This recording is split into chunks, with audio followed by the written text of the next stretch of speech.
Hello, good morning. I'm here at the playground and it's a beautiful sunny day. Before I tell my story, here's a riddle for you.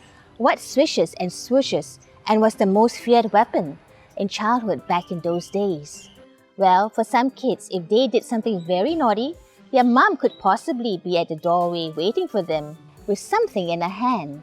It was the most feared roadblock ever.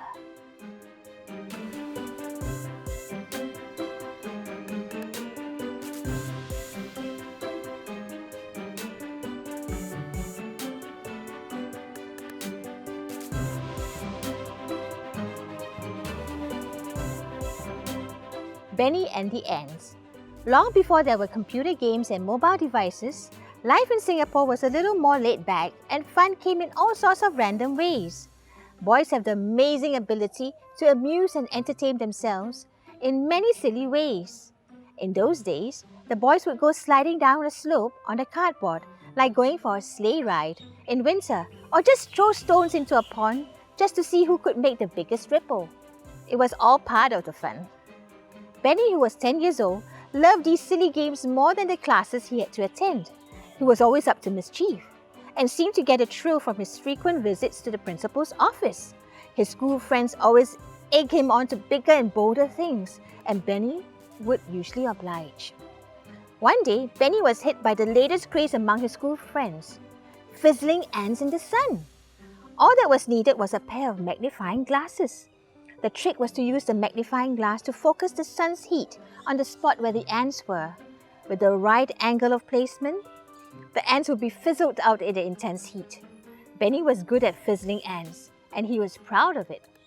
He had a knack of finding the best angle possible with his magnifying glass. It was a cheap thrill for naughty Benny and his friends. And when the recess bell rang, they would run out to the open to look for ants before whipping out their magnifying glasses to start the fizzling process. Soon, Benny's obsession with ants went a little further. While showering at home after school, he noticed a line of ants marching in one straight line across the tiled walls. He couldn't resist spraying water on them. "There is nowhere to run and nowhere to hide," said Benny as he aimed the shower head at the little ants with glee. But some of the ants did manage to escape into a little crack just behind the tiles. This made Benny a little peeved.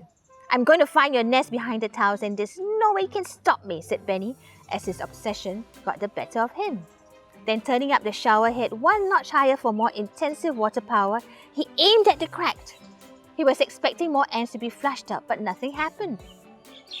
He became impatient and decided to increase the intensity of the shower jet to the maximum, aiming at it continuously. This went on for a good 10 minutes. Benny was persistent. He was going to make sure he flushed the ants out of their hiding place. What happened next was beyond his understanding. First, the towel dropped on the floor and crashed to pieces. Benny thought to himself, "Oh dear, Mom would kill me." Before he knew it, another towel started to come undone and fell on the floor, creating a loud shattering sound. Benny's mom knocked loudly at the door. "What on earth are you doing, Benny? Open the door at once!" Benny replied, "Nothing, Mom." "What do you mean nothing, you monkey? What did you break? What are you up to?" Benny's mother was now very loud and her shrill, piercing voice could be heard by the neighbors. Benny tried to sound calm and cool. "Nothing, I just dropped the shampoo bottle, that's all." At this point in time, a domino effect was created and more tiles were getting detached from the wall, falling to the ground and causing an even louder crashing sound. "How many shampoo bottles do we have? Don't lie to me. Your father is coming back soon, and if you don't get out this very minute, you will live to regret this," threatened Benny's mother. Benny was now in panic mode. He was trying to catch some of the towels, but there were more falling on the ground. The workmen who did the tiling for this bathroom had done such a bad job that water could just dislodge the towels. Benny could now picture very vividly a scene of him running naked through the neighborhood with his father chasing him with a cane. He needed to be one step ahead of Dad, who never hesitated to give Benny a good whacking when he crossed the line, and Benny often did cross the line. It didn't help that the family lived near a rattan shop, and Dad, who often thought that he misplaced his last cane, could keep buying new ones. Dad didn't realize that Benny had conveniently tipped all the canes behind the refrigerator each time no one was looking. If the refrigerator were to be moved one day, a mortifying graveyard of canes would be discovered. To make matters worse, Dad was the discipline master in a school, and he had enough practice at work for him to deliver good solid whacks. There was really no time to lose, and Benny was thinking hard about an escape plan. Meanwhile, his mother's screaming and knocking on the door became more persistent. I need to make a mad dash out of the toilet into my room, lock the door behind me, and make my escape through the window to John's room next door, Benny thought to himself. John was Benny's neighbor and best friend. It didn't help that they were of the same age, went to the same class in school, and engaged in some of the naughtiest pranks ever. They both lived in one-story terrace houses just next to each other. There were many times when Benny was sent to his bedroom for being disobedient. His parents did not know that he was able to squeeze through a gap in the window grill to make his way to John's room where they would play games.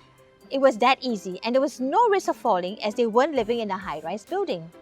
He would then squeeze his way through back to his room again when the time was right. Benny waited for a while until he heard his mother say, "I'm going to get your dad to give you such a whacking that you will remember it for the rest of your life." He heard her footsteps walking away, and Benny knew this was the time to make his quick getaway. It was easy until he tried squeezing through the same window grill that he had done so for so many times. Somehow, Benny didn't factor in the problem that he had since grown quite a bit in the past months.